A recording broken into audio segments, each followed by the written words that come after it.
Now, the MSU Federal Credit Union Coaches Show. Penix, that one is batted in the air and it's still a completion.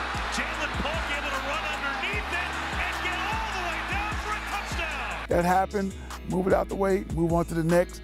Not just move on to the next like it didn't matter, it didn't mean anything. You learn from it and you understand what you need to pull from it so you're better from it. And we're still working through, so many new faces, coming together and gelling, understanding what we're trying to do in all these key moments, but really like where we are now and the direction we're headed. They really help encourage me, and every practice we all motivate each other and challenge each other. So yeah, it's a really good environment here. I think this team is the hardest working team I've been in a long time. Everyone that comes on the pitch just works so hard. A lot of those guys, they came here, most of them, because of Coach Tuck. But they reacted with we got to keep going type mentality. We have a good team. We don't want to waste this opportunity. A lot has transpired over the last week for Michigan State's football team. On Monday, athletic director Alan Haller officially informed the team head coach Mel Tucker will not be coming back. It's just another distraction in what should be another challenging week on the field for the Spartans, who host Maryland at 3:30 in their Big Ten opener. And it's where active coach Harlan Barnett and I begin our chat this week. Over the weekend, you had a lot of time, I'm sure, to reflect and look back on some things that maybe you thought you did well in the game against Washington, but also areas of improvement. What is the biggest area of improvement that you think you guys need to take into the Big Ten opener? Eliminate the penalties. the penalties. Number one, we have to be way better on that. We can't beat ourselves.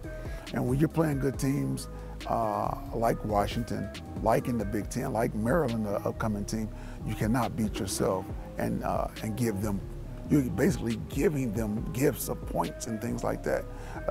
Make them beat you. And so that's been a focus of ours this week on discipline and attention to detail. And so we don't beat ourselves.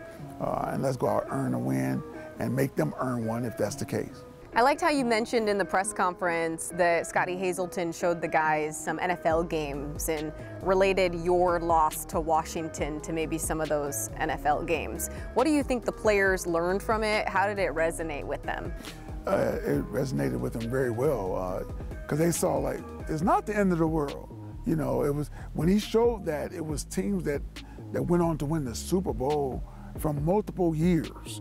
And he showed their seasons, showed their record and their season scores of games, and multiple games where they gave up 41 points and lost, and then went to another season. And next thing you know, he had the picture where they were holding up the Super Bowl trophy. And so it's not the end of the world. All those guys want to be professionals anyway, so let's act like professionals. That happened, move it out the way, move on to the next. Not just move on to the next like it didn't matter, it didn't mean anything. You learn from it and you understand what you need to pull from it so you're better from it. Are you going to do that with yourself? Are you going to give yourself that grace as well? It took a while. I'm back today, finally, and fully back and excited and ready to go. So yes. Yeah, because after the game, you shouldered a lot of that weight. You said that, it's kind of on me. I need to do a better job. But also now with a couple days removed from it, do you realize how it's not just your responsibility to make sure that that doesn't happen again? Yes. I realize that, but that's just who I am, and I've always been. Right now, I'm the leader. I'm the head, so I gotta be better. And I love this place too much to let that happen. Talia Tagovailoa, another talented quarterback, just like Michael Penix Jr. Penix is very successul because, he just has so much time in the pocket. What about Talia? Well, he has protection, but when you get back there to get him, if you have to capture him. You're not, well, I was talking about capture and kill. He's a capture quarterback. You can't go back and just run full speed and think you're gonna get him, because he sees you when you don't think he sees you. And he can run around. We have to keep him in the pocket, make him step up in the pocket by running to his upfield shoulder. And even at that, you think you got him and he slips out. So you have to be very, very disciplined in your rush lanes and how you go after him to get him down the ground. Third year playing him, and he's a really, really, really good quarterback. I did ask you this in the press conference just about Allen meeting with the team, and you were followed up with it about the vibe of everything. But the players and their emotions are just so huge when it comes into this and how they're feeling. And if you could just maybe let people know again, gauge it and their response to finally knowing that, hey, this is real, Coach Tucker is not coming back.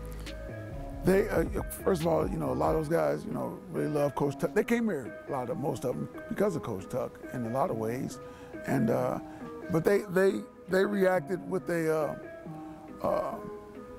we got to keep going type mentality. We have a good team. We don't want to waste this opportunity of having this team maximize its ability, its potential. And so that's how they operated. Not like they just dismissed them, but they were able to compartmentalize it, and I think move on and understand that they have a job to do. Maybe a bigger purpose. Yes, absolutely. Well, good luck this week as you embark on this second game and trying to get the job done with your team. Thank you, Audrey. I really appreciate it. It is homecoming weekend for the Spartans, and since Barnett did play here, we asked him what he remembers about homecoming weekend, and he said, honestly, it was just another game for us. So we'll see if Michigan State can bounce back, considering it lost 41-7 against Washington. And they're not the only team on campus who is looking to get back in the win column. We'll see you over at DeMartin Stadium when we come back. This segment is sponsored by Spartan Dogs for Life. As we go to break, Farm Bureau Insurance invites you to register to win an exclusive private dinner with head coach Tom Izzo. Go to InsideTheGreensweeps.com to register. They say you shouldn't. You wouldn't dare. They say you're not strong enough. Don't have the drive. Lack the inspiration. The world is full of people who will tell you what you can't do. Just say 2 words. I will. There are no small dreams. Begin with an idea. Start now. Dream big with MSU FCU. Federally insured by NCUA. Welcome back to the MSU Federal Credit Union Coaches Show. For the first time in program history, the Michigan State women's soccer team opened the conference portion of its schedule as the reigning Big Ten champs. It was a historic season last year for the Spartans, and with Jeff Hostler now in year number 3, he sat down with our Ian Kress to share why he believes this year's group is capable of going back-to-back. Well, Jeff, we appreciate you sitting down with us today. For you guys now, non-conference play is in the books. You guys are starting to get rolling in conference play. What do you like so far with this group? You know, a lot of versatility in our roster. A lot of kids can play a lot of different spots. You know, this year's teams had to do that with the injury bug we've had. Have a lot of different players in different spots to be really effective for us. And we're still playing a really attractive brand of football, creating a lot of chances. You know, I think there's incredible work rate from this group. I've got some very driven players across the board. Coming off of the program's first Big Ten championship last year, how have you seen the team sort of know that that was the success, but that was last year and that this is a new year? I mean, there's still some of that lingering, you know, when you come into a preseason, because like this interview, it's the first thing people want to talk about, you know, comparing to last year. And this is just a different team. It's a different group, different players, different leaders. And I think once we got into Big Ten play here, especially, you know, it's a new script. It's an opportunity to start with a clean slate. We had a pretty good non-conference schedule, but as we saw with Ohio State, I mean, that was their best game of the year. So we're gonna get everybody's best as we have through non-conference, but that's the situation we want to be in. You know, we want to be respected that way. We want to see everyone's best, get their best shots. One thing I did like when the season started, you mentioned how you don't like to have captains. How has this group really taken that on of just having a group with no captains and just everyone kind of being their own leader? I think it's allowed the whole group to settle in a little bit better for themselves. And now when you're effectively, I mean, we're through half of our regular season games already. You know, the season flies by and people are now even more comfortable with what different leadership roles they can demonstrate. Whether that's being a more vocal leader, always bringing the work rate every day, being supportive of others and connecting with them. Is there a player this year that has maybe surprised you with their play in terms of just their leadership, but also their play on the field? I think Emerson Sargent is a big piece for us. You know, she's played 6 different positions in 3 different systems already through 9 games. So her versatility, her ability to adapt, her willingness to do it, I think also speaks volumes to leadership, to show other players that you don't have to be a cookie cutter this for a position. Yeah, with now Big Ten play really starting to ramp up here, what is the difference when you guys shift from non-conference to Big Ten, or is there any difference? The hope is that there isn't a difference, you know, that we're focused on the process of 2 days of prep and then match play. I think we prepared ourselves better this year with a non-conference schedule that we had. You know, we had 4 different Power 5 opponents during our non-conference. And I don't know, like when you have the year that you had last year, I'm sure there's something in your subconscious for these kids. Like, that's Big Ten play. They know what the excitement was last year, the feelings that they generated, the emotions they had, and the excitement around this program that was generated. So they want that. As someone who grew up in the East Lansing area, how have you seen the community really embrace this program since you have been a part of it now for your 3rd season? I mean, it's been incredible. We touched on the crowds that we continue to get at DeMartin. You know, we're averaging nearly 2,000 fans, which was the clip we were at last year. To have them out, to have the local soccer community with the local youth clubs to come out and be around and partner with us has been awesome.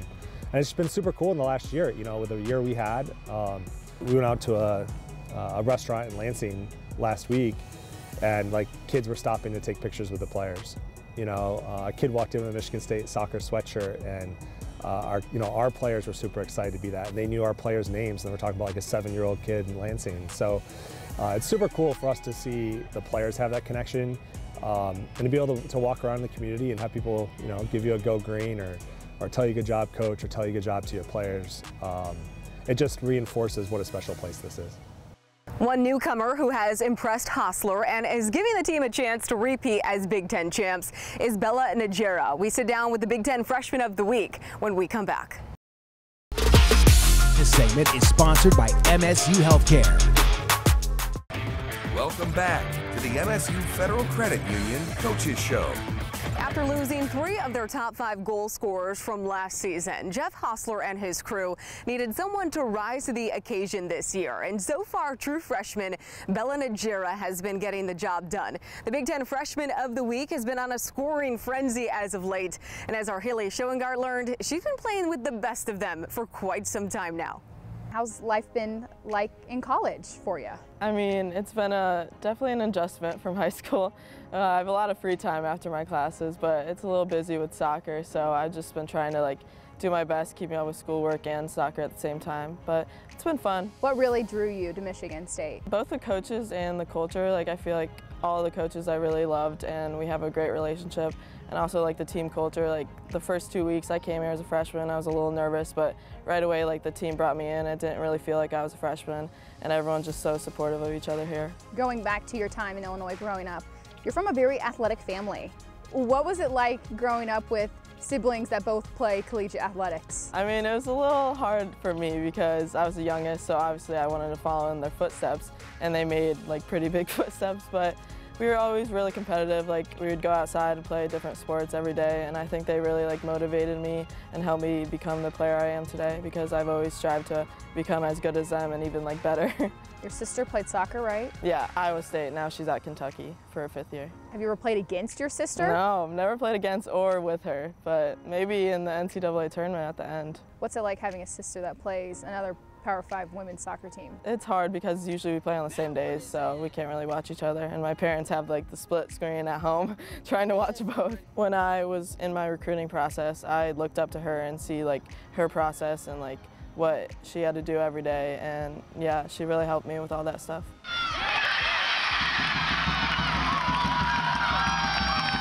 What's one thing people really don't know about you? I don't know, when you look at me at first, I could be kind of shy, but I get really goofy with the team a lot, and they always say that I'm kind of the loudest one at practices and stuff. Yeah, you got some clowns on the team this year. What's it like in the locker room with all of them? Oh my gosh, it's super fun. I love hanging out with them and just making jokes and stuff. I have a bunch of handshakes with teammates and goal celebrations with Emmy. We always try to make a new one. This is a new recent thing because Coach Jeff was your goal celebration sucked. So I tried to change it up, and yeah, me and Emmy are trying to do some new goal celebrations. Do you have any funny stories recently? I don't know, there's something new every day. A bunch of us were speaking Spanish yesterday because I'm Mexican, so they're all like saying it's Hispanic Heritage Month. So Kelly started like talking to the team in Spanish, and it was just really funny. What's your pregame routine for every game? I don't really have, I'm not that superstitious, but I always listen to Gasolina by Daddy Yankee before. It's my pump-up song. How into your Mexican heritage are you? I love Spanish music, and my grandma only speaks Spanish, so I had to learn Spanish right away when I was younger. Okay, so you're bilingual. Yeah. Okay, but not like fully fluently, because my dad didn't teach us when we were younger, but I try to be. Are there any things in your life now that you do or eat, or anything that really kind of reflects your Mexican heritage? Well, my favorite food is my grandma's tacos. She makes homemade tortillas and then some steak and guacamole. It's the best food. So now, like, when I eat other tacos like Taco Bell, I can't even eat that because it just doesn't even match to it. Pre-game, I know you listen to Gasolina. How much of your general music taste is all Mexican music? Well, I'm definitely a music person. Like, I love listening to every genre. So usually like when I want to get hype, like a workout or like game, I listen to Spanish music a lot because it has like an upbeat tempo. Have you been introducing the team to more Spanish music? Yeah, I try. Like whenever I get on aux in the locker room, I would play some Spanish music. What do they think? They think I'm crazy for singing and dancing to it, but Ronnie likes it, so we try to push other people into liking it too. Over on the men's side, Damon Rensing has quite the dynamic goal scorer of his own. Sean Kerrigan came all the way to East Lansing from Ireland, and after the break, you're going to hear how he landed NEL and how he's been liking life in the States. We'll see you soon. This segment is sponsored by Shoepad. Welcome back to the MSU Federal Credit Union Coaches Show. Junior transfer Sean Kerrigan has had quite the start to his MSU career. Kerrigan was the only player to find the back of the net in a pair of 1-0 win for the Spartans, one coming at home against Dayton and the other on the road against number 10 at Notre Dame. Our Tyler Driesinga sat down with him and explains how his obsession for soccer landed him in East Lansing. Sean Kerrigan is making himself right at home in his first season with Michigan State soccer, even if East Lansing is an ocean away from his hometown of Sligo, Ireland. I grew up in a town that only has 1,900 people in it, so that's quite cool in itself how like everyone you meet, everyone knows each other. So I go downtown to the shop and I stop and have a conversation with about 5 or 6 different people, especially when I'm home. Everyone's interested in how I'm getting on. It's like I'm having the same conversation with everyone, but it's still quite cool to see that everyone has an interest and cares about it. Kerrigan says a love of soccer was instilled in him as far back as he can remember. So too was a love for another popular Irish sport called Gaelic. I compare it to American football there, how popular it is. So everyone plays soccer in Gaelic growing up. And then you kind of, if you want to play soccer for a living, you kind of stop playing Gaelic when you're like 16. So like everyone's mad for soccer and everyone's mad for Gaelic, but then when you grow up, you kind of make a decision and play one. Kerrigan's decision was to play soccer. But in the Irish system, a player's options after high school are to go pro or stop playing and go to college. College-affiliated soccer does not exist in Ireland. At what point did you realize you wanted to come play soccer in America? It was actually a really quick decision for me. I just kind of seen a lot of my friends go into the pro setup at home, and it's really cool to call yourself a pro, but they weren't really playing that much. And I mean, it's a risk, you know, if you're not playing that much and not going to school, going to college, it's you've nothing really to fall back on. So my idea was to come here, play soccer and have my college, and then I can really try go pro after and fall back on the school if I need it. A family friend got Kerrigan in touch with a few schools, and he started his college career at Mercyhurst University, a Division II school in Erie, Pennsylvania. He said to me that the best thing to do for me was go to D2 and prove yourself in America, and then the American coaches will come looking for you, and happily that's what happened. He adjusted quickly to American soccer and earned second-team All-American honors after scoring 20 goals as a sophomore. Confident he was ready for Division I, he entered the transfer portal and came to Michigan State. How has the transition been as you've adjusted to East Lansing and MSU's culture? It was tough initially in the spring because I was injured all semester, so that was really tough. Like, I feel like it was harder to get close to the lads, you know, because I hadn't really proved myself on the pitch, so I didn't want to be like someone that's like talking a lot in the dressing room. Like, you know, I didn't earn the right to do that, so think this semester has been a lot easier for me. On the field, Kerrigan has fit in seamlessly. His first Spartan goal was a dramatic game-winning penalty kick in the final minutes against Dayton. But away from the pitch, Kerrigan admits homesickness has been a constant challenge.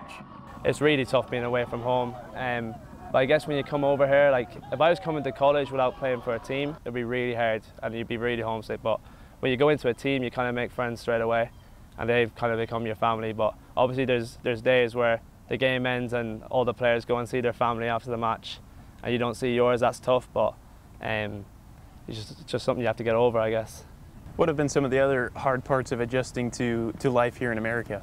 I would say the food is very different. I've had troubles with that, you know. I prefer the food back home. I mean, as people, I think we're very different as well. I think the banter is very different. Like back home, I feel like we're very sarcastic in our jokes, and it's not as understood here. So I kind of have to adapt to that, how to speak to people, but you adapt very quick. A deep-seated love of soccer has captivated Sean Kerrigan since he was a little kid. It's a love that compelled him to move across the Atlantic Ocean and to spend countless hours practicing. But for all the effort he's poured into soccer, he says the game has rewarded him with friendships that will last a lifetime. For me, I don't know what friends I would have made in my life if it weren't for this sport, you know. So I think the best thing about all my experiences from my first days in my hometown playing every single team I've played for, I think my best friends are all from them teams. So I think that's the most amazing thing about it. Thanks in part to Kerrigan's heroics in the wins over Dayton and Notre Dame, the Spartans were able to crack into the national rankings, coming in at number 22 in the United Coaches poll. As always, we thank you for being with us and have a happy and healthy weekend. This segment is sponsored by the Lansing Sports Commission.